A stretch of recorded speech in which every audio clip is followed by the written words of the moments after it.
Datapuat ngayon, Job, pakinggan mo ang aking mga salita. Tingin mo ang lahat ng aking sasabihin. Narito, ipakuha ko ang aking bibibig. Ang mga salita ko'y nasa aking dila. Ang aking mga salita ay mula sa pusong matuwid.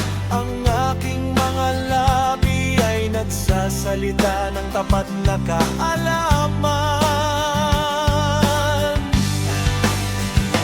Ang espiritu ng alahayayang lumalang sa akin. Ang hininga ng makapangyarihan sa lahat ay nagbigay sa akin ng buhay.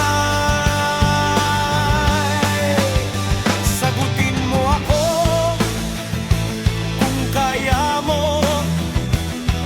Ihanda mo ang iyong sarili at harapin mo ako.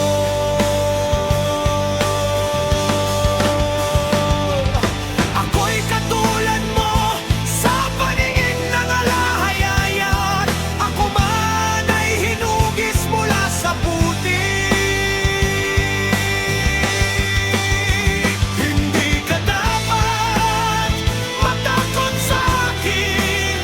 Hindi kita dadamdamin ng mabigat na kamay.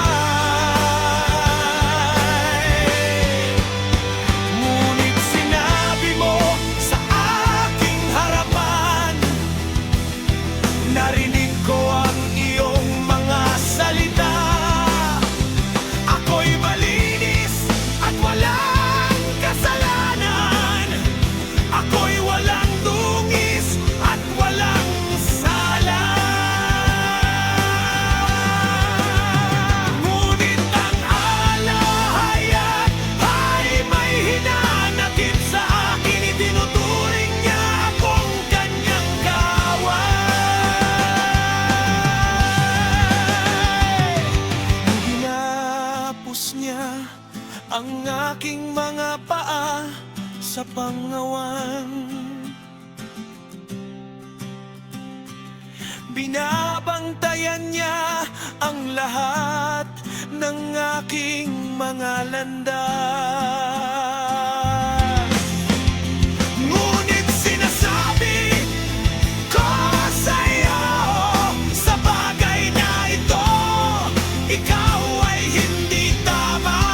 Sapagkat ang alahayay ay higit na dakila kaysa sinumang tao.